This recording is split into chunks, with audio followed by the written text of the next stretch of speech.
Akkam oltan daawwattoota himmennu dusaa kanaatiin isinitti himaan Muhammad Siraajii.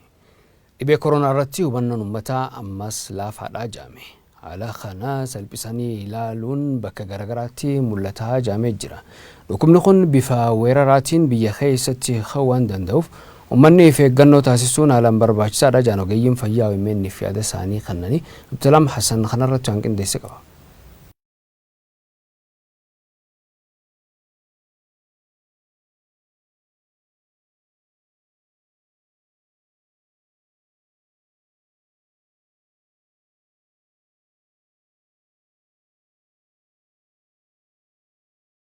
Dhukkubni koronaa vaayirasii addunyaa kanaa ta'e itti fufee hanga yonaatti namoota miiliyoona 1.5 dhiyaatu qabuun lubbuun namaa 83,000 siquu galaafateera. Dhukkuba kanaan namootni lubbuu isaanii dhabaa jiranis ta'e kan dhukkubichaan qabaman hedduun isaanii Ameerikaa dabalatee biyyoota guddatan kanneen akka Xaaliyaanii, Ispeenii fi Jarmanii fa'aadha. Dhukkubni kun yeroo jalqabaaf biyya Chaayinaatti mul'achuun gara biyyoota Eeshiyaatti yoo babal'atu biyyootni dhiyaa hedduun dhukkubicha kan Eeshiyaa qofa godhanii ilaaluun gatii isaan kafalchiisutu irra deddeebiin himama. Afrikaattis dhukkubni kun gurraachota hin qabu ilaalchi jedhu bal'inaan tarkaanfataa kan ture yoo ta'u Itoophiyaanis biyyattuun eebbifamtuudha ilaalcha jedhuun dhukkuba kanaaf xiyyeeffannoo barbaachisu osoo hin laanne hafuun dhukkuba jalqabaa ji'a tokko dura keessummeessite. Erga keeziin jalqabaa mul'atee boodas wantootni torbaanota jalqabaa lamaan mul'ataa turan dhukkubichaaf xiyyeeffannoon barbaadamu kennamuu dhabuu agarsiisaa ture jedhan doktorootni Yuunivarsiitii Jimmaa fi Arsii. Yuunivarsiitii Arsiirraa Dr. Daanyachoo Saamaa fi Yuunivarsiitii Jimmaarraa Dr. Tasfaayen OMN'f yaada kennaniin lakkoofsi namoota dhukkuba koronaa vaayirasiin qabaman jedhamanii ibsamaa jiru namoota qorannoo irratti geggeeffame malee kan ummata biyyattii guutuu bakka bu'u miti jedhan. Dhukkubni koronaa vaayirasii Chaayinaatti erga mul'atee xiyyaarotni baay'een gara biyyaatti seenaniiru kan jedhan ogeeyyootni kunneen imaltoota sanniin keessaa namootni dhukkubichaan qabaman carraan hedduminaan seenuu isaanii bal'aa ture jedhan. Kanas hordofee carraan dhukkubni kun biyya keessaa faca'uu bal'inaan jiraatus xiyyeeffannoon hawaasni dhukkuba kanaaf kennaa jiru hedduu laafaa ta'uu himuun lakkoofsi namoota dhukkubichaan qabamanii ministeerri fayyaa yeroo yeroon ibsaa jiru baay'ina uummata biyyattii waliin yoo laalamu gadaanaa fakkaatus dhukkubsattootni kunneen namoota qorannoon irratti geggeeffame 2,000 hin caalle waliin malee uummata biyyattii kan bakka hin buune ta'uun beekamuu qabaa jedhan. Rakkoon hubannoo uummata keenyaa biratti mul'ataa jiru hammeenna dhukkuba kanaa qixa sirrii ta'een laaluu dadhabuun gatii guddaa kafalchiisuu danda'a kan jedhan ogeeyyootni fayyaa kunneen yeroo dhiyootti dhukkubni kun biyya kanatti bifa weeraraan ka'uu danda'a jedhan. Warreen nama 52 jedhaman suni gonkumayyuu amma biyya kana keessa jiru bakka hin bu'ani. Isaan baay'ee xiqqoodha. Yaa akkuma sinukaas namoota xiqqootu qorannoo sanaaf achi deeme. Kanaaf namoota xiqqoo qorannoo sanaaf achi deeme 52 kun argame. Kaalkuleetii yoo goone iyyuu akka infekshinii namoonni qaban jechuun namoonni mallattoon agarsiisne baay'een isaanii baay'een akka jiran almost gara 20,000 ol malu jedhameet shakkama. Sanaa olis ta'uu malu. Biyyoota alaa keessatti immoo sa'aatii kanatti namoonni dhukkuba baay'ee daddabarsaa jiran namoota mallattoon agarsiisu. Warri mallattoo agarsiisan amma tokko gara mana isaaniittis of qabaa yookaan immoo warreen bakka itti qubaatti turan keessatti tursiifamanis akkuma jiranitti ta'ee warra baay'ee ammallee dhibicha akka daddarbu kan gochaa ture warra mallattoo hin agarsiisnedha. Kanaaf namoonni mallattoo hin agarsiisne nu biratti illee amma baay'eetu jedhameet shakkama. Kanarratti ammoo reetiin itti beekamaa jiru baay'ee xiqqaa biyyoonni biyya alaa guyyaa tokkotti nama miliyoona qoratu achi keessa ammoo namni 10,000 ni ba'a. Keennoo golgitaan jiru haalli qophii biyyi itti godhaa jirtuu fi haalli dhibeen itti tatamsa'aa jiru. Lammaffaa ammoo haalli jireenya biyya keenya Ameerikaa yoo fudhattee jettee fakkeenyaaf individualizimii jiraatu kophaa jiraatu mana tokko keessa ruumii tokko keessatti biyyi keenya faamilii saayizii yoo xiqqaate 5 haga 8 waliin jiraatu. Kanaaf faamilii tokko keessa ta'anii ammoo hawaasummaan jira iddirii qubii waan akkasii kunni baay'ee tokko gaaga'ama guddaa fiduu ni mala. Gorsi ogeeyyota fayyaa irraa kennamaa jiru iddoo hedduutti hojiirra oolaa jiraachuu dadhabuun faca'insa dhukkuba kanaaf haala mijaawaa uuma jedhan ogeeyyotni. Dhibichi erga seenee torbee 3 irraa qorachuu jalqabne malee erga chaayinaa seenanii filaayitii baay'eetu seene namoonni baay'ee dhukkubsatanii ka fayyanni mala yemmaan kun osoo hin beekamin. Kanaaf hawaasni keenya of eeggannoo itti fufuu qaba. Haalli amma jiru baay'ee rakkisaa fi baay'ee barbaachisaadha. Uummanni sirriitti xiyyeeffannoo itti kennuu hin jiru. Magaalota adda addaa keessatti yoo argite waliin buna dhuguu, wal hammatanii deemuu, waliin kallattii adda addaarraa socho'u. Kun akkuma jirutti haala jalqaba biyyoota guddatan sana keessa turedha. Egaa ammallee nuti miidhuurra jirra malee wanti gara fuulduraatti ta'uuf jiru wanta sodaachisu ta'uu danda'a. Kanaaf ammallee uummanni sirriitti of eeggachuu danda'u qaba. Hawaasni hanga danda'ameen gorsa ogeeyyota fayyaa fi qooda fudhattoota yeroo garagaraatti kennamuu dhaga'e hojiirra oolchuun fayyaa ofii isaanii fi lammii isaanii eeguun itti gaafatamummaa akka biyyatti qaban akka bayan dhaamanii jiru.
daawwattoota keenya tamsaasa keenya addaan citeef nuuf kolcha jennee itti fufnaa jechuudha. Kantiibaa itti aanaan magaalaa Finfinnee Taakkalaa namoonni mana kireessan lammiilee galii gad-aanaa qabanii fi daldala xixiqqaa irratti bobba'aniif yeroo rakkoo tanaa kafaltii karaa akka dhiisaniif gaafatan. Dhibee koronaa waliin wal qabatee sochiin xiqqaachuu isaatiin namoonni daldala xixiqqaa irratti bobba'anii maatii isaanii ittiin bulchan dhiibbaa hamaa jala jiru jaan kantiibaa itti aanaa Taakkalaa Uumaa. Namoonni mana kireessan yeroo rakkinaa tana keessatti dhiibbaa lammiilee kanneen irra gahu hubachuun kafaltii kiraa dhiisuufiin akka gargaaran gaafatanii jiran. Abbaa hoteela Ililliitii fi dhaabbata koonistirakshinii Gamshuu Bayyanaa kan ta'an obbo Gamshuu Bayyanaa dhibee koronaa ittisuuf uummata baadiyyaatiif karaa Federeeshinii Atileetiksii Oromiyaa gargaarsa taasisan. Gargaarsi dureessi kun kennanis ambulaansii birrii miliyoona 4tti tilmaamamtuu fi meeshaalee qulqullinaaf tajaajilan garagaraati. Sirna walharkaa fuudhiinsa gargaarsaa kanarrattis pirezidantii Federeeshinii Atileetiksii Itoophiyaa Koomaandar Daraartuu Tulluu dabalatee leenjistoota atileetonnii fi qaamoleen garagaraa argamanii jiran. Kana malees hooggantoonni atileetiksii Oromiyaatii fi Itoophiyaa atileetotaaf ergaa dabarsaniin yeroo rakkinaa tanatti atileetonni hojii tola ooltummaa irratti bobbahuun uummata isaanii cinaa dhaabbachuu akka qaban himanii jiran. Dureeyyiinis uummata baadiyyaatiif tumsuun akka irra jiraatuu fi fakkeenyummaa obbo Gamshuu Bayyanaa kana hordofuu akka qabanis dhaamamee jira. Obbo Gamshuu Bayyanaa miseensa Federeeshinii Atileetiksii Oromiyaati jechuudhaan Abdiisaa Balaachotu gabaase. Naannoo Hararii dirree xayyaaraatti dargaggoonni aanaasanii hojii tajaajila lammummaa irratti bobbahan jaame. Dargaggoonni kanneen lammiiwwan hojii guyyaa hojjetanii jiraatanii fi harka qalleeyyii aanaasan keessa jiraniif gargaarsa adda addaa taasisaa jiraachuutu himamee Uudii Muusaa gabaasa dabalataa qaba. Naannoo Hararitti dargaggoonni aanaa dirree xayyaaraa namoota hojii guyyaa hojjetanii jiraataniif harka qalleeyyii aanicha keessa jiraniif gargaarsa adda addaa taasisaa jiraachuudha dubbatu. Iddoo maqoraa jaamtutti gargaarsa kana godhuudhaan duratti wanta goonee jira. Hawaasa keenyaaf keessa deemnee hubannoo waa'ee dhukkuba kanaatiin wal qabsiisee iddoo adda fageenyaan akka hawaasni sossa'u harka wal fuudhu tuttuqaa fi walitti dhiyeenya akka malee akkan goone hawaasa barsiisaa kan magaalaa dhufuus dhiqatee akka ganda seenu godhaa turre san bira dabrinee akka qeyrootti ganda keessa deemnee jechuudha. Rakkataa keenya ni jira waan ta'eef waan dandeenyuun bira dhaabbachuudhaaf isaan kana jechuudha. Guyyaa irraa iddoo tanatti wantoota qophaa'uu qabu kana qopheessinee akka gargaaru taanee jirra jechuudha. Namoota gargaarsa kana argatan keessaa kanneen Oromiyaa Miidiyaa Neetworkiif yaada isaanii kennan qeerroo fi mootummaan dargaggoota naannoo Hararii aanaa dirree xayyaaraa fakkeenya taasifachuudhaan namoota harka qalleeyyii naannoo isaanitti argaman bira dhaabbachuu akka qabanis dhaamaniiti jiru. Mootummaan fi qeerroon illee fakkeenya kana godhatanii akka bira dhaabbatanii gargaaraniin barbaadaa jechuudha. Kun kanumaan osoo jiruu dargaggoonni naannoo Hararii aanaa dirree xayyaaraa sochii mootummaan dhukkuba vaayirasii koronaa ittisuudhaaf aanichatti taasisaa jiru akka laafaa ta'uudha dubbatu. Yoo nutummaan fakkeenya taanee waliif dirmannee hubannoo waliif kennine malee qaamni mootummaa kan deemee hubannoo nu kennu jiru hin jiru jechuudha. Dargaggoonni naannoo Hararii aanaa dirree xayyaaraa gargaarsi namoota harka qalleeyyii ta'aniif aanicha keessatti taasifamaa jiru hanga dhumatti kan itti fufu ta'uu dhaamaniiti jiru. Ara yeroo jalqabaatiif